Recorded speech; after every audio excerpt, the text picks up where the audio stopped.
My name is Velemina Williams. I'm 81 years old.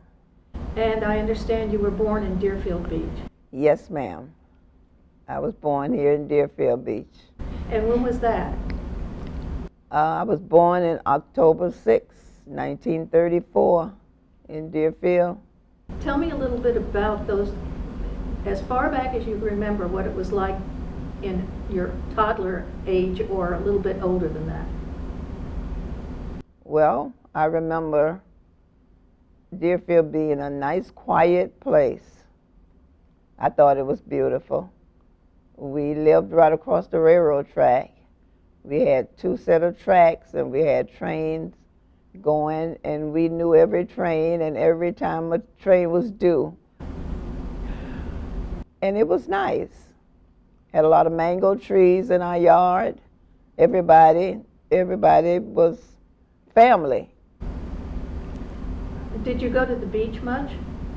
No, we didn't do beach. Didn't go to the beach. No, What did you do for entertainment as a young child?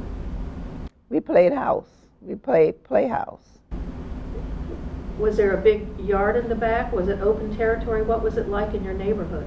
Yeah, we had a big yard, and all the kids in the neighborhood, we all got together and we would build a playhouse. And at one time, I was the baby. We didn't have doll babies like they have today. Well, they had them, but the blacks didn't have doll babies. So we had human babies as doll babies. So we played house. You told me that you made your own dolls. Tell me about that again. Okay, we would get the soda bottles, and in the backyard there was weeds and stuff. So we would go back there and pull up the weeds and stuff them in the bottle, and that would be our doll baby. You had brothers and sisters?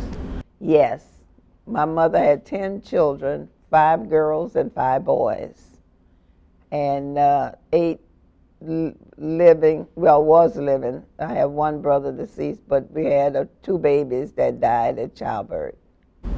Tell me about your grandparents and their working on the Butler farm. My grandmother and grandfather, which was Jeremiah Cox and Rebecca Cox, worked for Mr. Butler on his farm, on Butler Farm. And my grandfather was the foreman. He, the one that took care of the farm, the people on the farm, that paid them for their beans. Every time they would pick a bushel of bean, he would pay them for it. Your family lived on the west side of the railroad tracks, is that correct? No, we lived on the east side. The east side of the Yes. railroad tracks. Okay. And what was your relationship with the white people in town? It was great. Everybody knew everybody. Well, they had their part and we had our part, but as far as getting along, we all got along real well. They all knew your family. And your relatives, did they live close by? Yes, not very far. We all were walking distance, everybody. Well, that's all we did anyway. We walked. We had to walk to school, walk everywhere. Tell me about your elementary and your high school days. I went to Braithwaite High School. Well, Braithwaite, it wasn't a high school, but Braithwaite in Deerfield. And when I finished Braithwaite, I went to Carver High in Delray. But our schooling was different from the white because we had to go to school after the farm season was over. After all the crops were finished and everything, then we were allowed to go to school.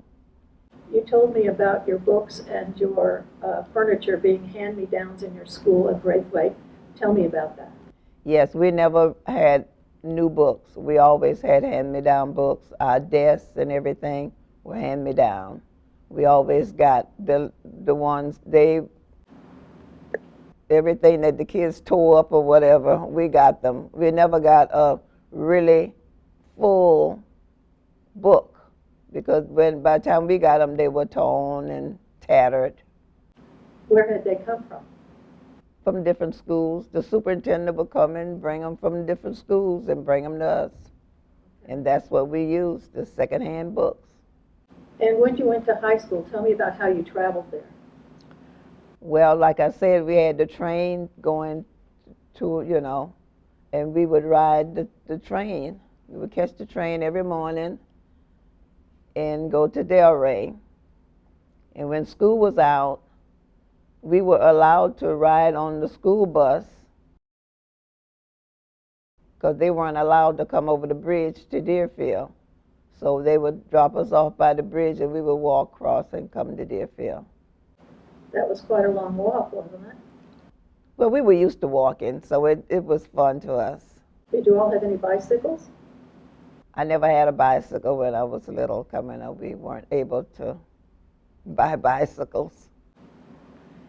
But later on, one of my brother bought a bicycle from working on the farm. He saved his money, and he bought a bicycle, but we never had bicycles. Sometimes you spent your summers picking vegetables, didn't you? Yes, we went to Fishkill, New York, to pick beans in the summer. How long were you there? 2 months. And what about picking beans in the Deerfield, on the Butler farm?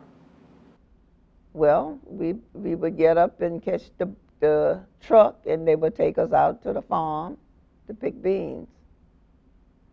And we would be there till like 5 o'clock in the afternoon, 5, 6, whenever we were finished. And they would bring us back home. Were you paid every week? No, we were paid by the bushel. We had they had the bushel baskets, and like I said, my grandfather did that. Every time you would pick a bushel, he would come by and pay you for that. And so that's where you made your money. So if you wanted to make a lot of money, you would be a good picker. You would pick fast. Did you like picking beans? Yeah, it was fun. All the kids were there, so we had fun in the bean field, and we made good money. And when you went to New York, how long did you stay there? 2 months. In New York, Fishkill, New York, 2 months. And what did you do on your time off when you weren't picking? When we weren't picking, we would go to Newburgh, New York, or we would go to New York. Some of the kids went up and went to New York, and some decided not to come back. They stayed to New York. That's interesting. What did you do with the money that you made? Well, we saved it, and we also went shopping in Newburgh, New York, because the style they had up there, they didn't have it down here. So we would go shopping there and bring back all the latest style here to go to school. That's where we got all the styles from, New York. Were your schoolmates envious of you? Oh, yeah. Yeah, because they didn't have what we had. The beautiful sweaters and things that they had in New York, they didn't have that down here. So you were the belle of the ball. Yeah, yep. You said that you had a couple brothers that served in the Korean War, is that correct? Yes, I had 2 brothers. One of my brother, the one next to me, Noel, he was in the Airborne, and they sent him to Korea. And my baby brother was in the Army, and he ended up in Korea. And when they found out that both of them were there together, they sent one. The oldest one came back home. Okay. But they both ended up in Korea. When you went to New York to pick the beans, tell me how you traveled. On the back of a truck. Okay. I traveled on the back of a truck. Yes. I need more of a... Okay. We traveled on the back of a truck. It was like 30 people or more. I don't remember, but it was quite a few of us on the back of the truck. And it was a lot of fun. And we didn't think about how far it was or whatever. We just enjoyed the trip. And where did you stay? The man that we went up to work for, he had houses for us to live in. They were really decent houses, so we stayed in their houses. So your picking days were happy for you. Yeah, yeah, they were happy days. Okay. Tell me other impressions of Deerfield during the time that you've been here. I mean, obviously you went to school and you went to high school and you had children and you married here and you're still here, so you've obviously liked it. So tell me a little bit about some of the other times. Well, I've been to, like I said, went to New York, and then later on, I worked for some people on Hillsborough Beach. I lived in with them, and they had a home in Wisconsin. So I would go to Chicago. They would fly me to Chicago, and from Chicago to Wisconsin. And I've been different places, and I enjoyed them, but I always liked Deerfield because Deerfield was a quiet place. Everybody knew everybody, and everybody was friendly. When I went to New York, the people wasn't nice. The other places I went, they didn't seem to be nice, true people. I just liked Deerfield because Deerfield was always a nice place. Like everybody was family. So I enjoyed Deerfield. I just had no desire to move. When they had the first Cracker Day or the celebration in the summer, did you go? Did all of the No, class attend that? no. When they had Cracker Day, that was for the crackers. That's what they called themselves. They said they were crackers, so they had their Cracker Day. No, we did not join them. Did you all have your own? We had our own. We had our own whatever. Uh, we had a lot of stores and little places where we would go to dance and have fun. So we did all that. Where was that?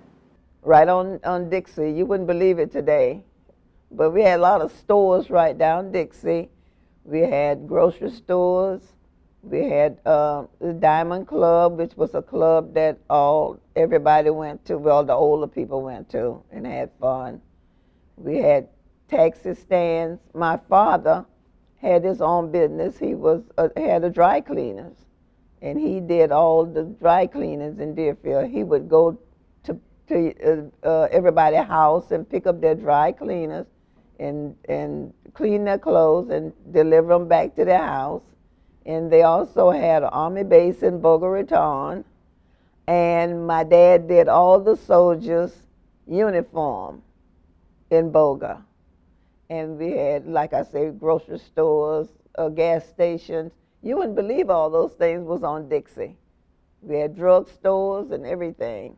Where was the train depot? On the east side of the track. At Hills, yeah. Yeah, everything was different. They had the train station, and the people that worked on the railroad track had their little quarters. They lived there too, right by the railroad track. Right where City Hall, right in front of City Hall, right near the railroad track. That's where it was. Tell me about the cemetery. Well, I went to church. We had a church over across the railroad track on the east. And at the church, that's where they buried all the people. The cemetery was right there by the church. And that's where all the black people was buried. How come there weren't any headstones? There were headstones there originally, but something happened along the way where, well, they got moved around as time went by. Because when we were small, there were headstones there that you knew where people was. But as the years went on, somehow the headstones got moved.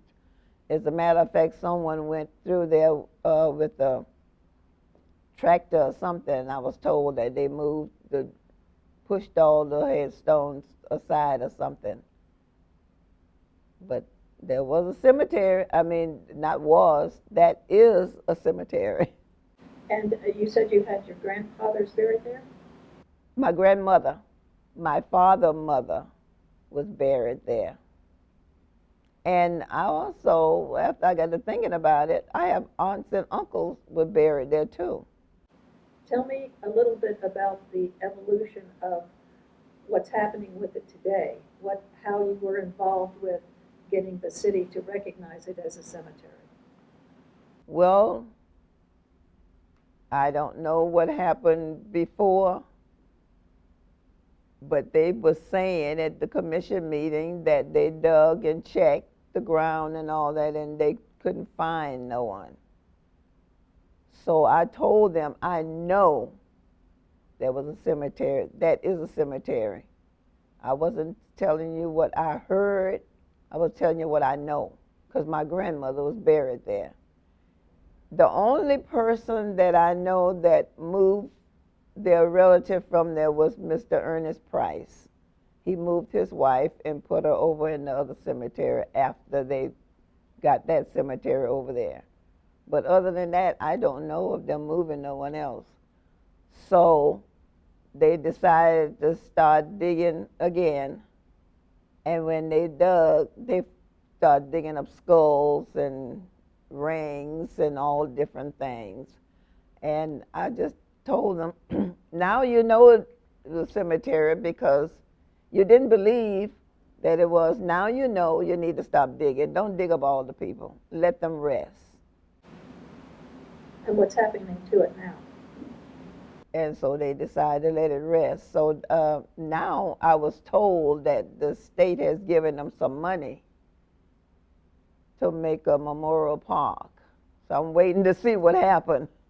I don't know, but I'm checking to see what they're going to do with that money, because they should do what the money is allocated for. If there's any other stories that you would like to tell us, any other remembrances, the happiest times you had in Deerfield, the most sorrowful? Well, back in my time when we were young, mostly we went to church and school. It was school and church. That's all we knew. And working on the farm. And in all those things, everybody was family. Everybody stuck together. It wasn't, you can't touch my child. If your child did something, another mother had the right to chastise that child and lead them in the right way. And we all got along fine. The children got along fine. Today, you can't speak to people's children because if they don't want you to. It is so different. I think that's why so much stuff going on, because they don't allow you to chastise their children. Okay, let's pause for a few minutes.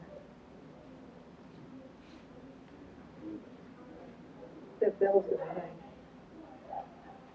And sounds like we're getting some external noise. Oh, he had the door open. I think he just closed it. Your stories are amazing. Yeah, isn't she wonderful? Yeah. Really? Hear the rest of them. There's more?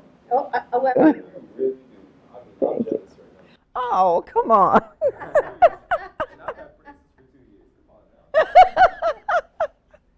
Well, I beat you. I had him for 4.5, and I didn't have him until I was over 60, so. Wow. Oh. All right, guys. Whenever you guys are ready. Okay. All right. Velemina, tell us about your grandparents. My grandmother told me that when she met my grandfather, and she met him in Nassau, Bahamas.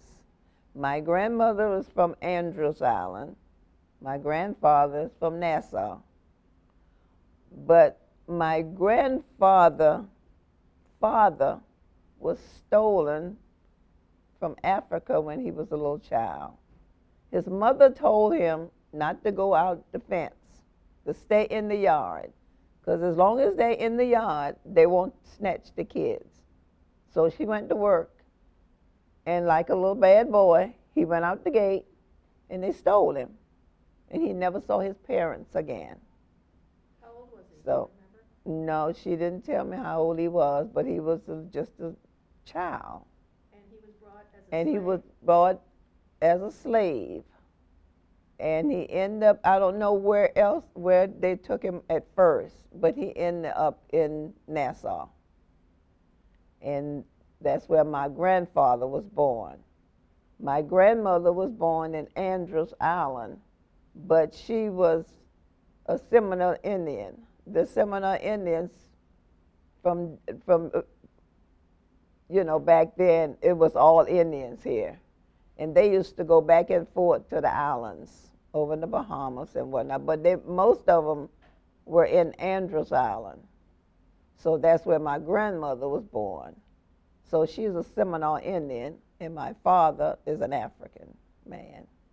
Okay, and that's where they settled in Nassau. And how did they get to Florida? And they started migrating to Florida for jobs to make their family better off.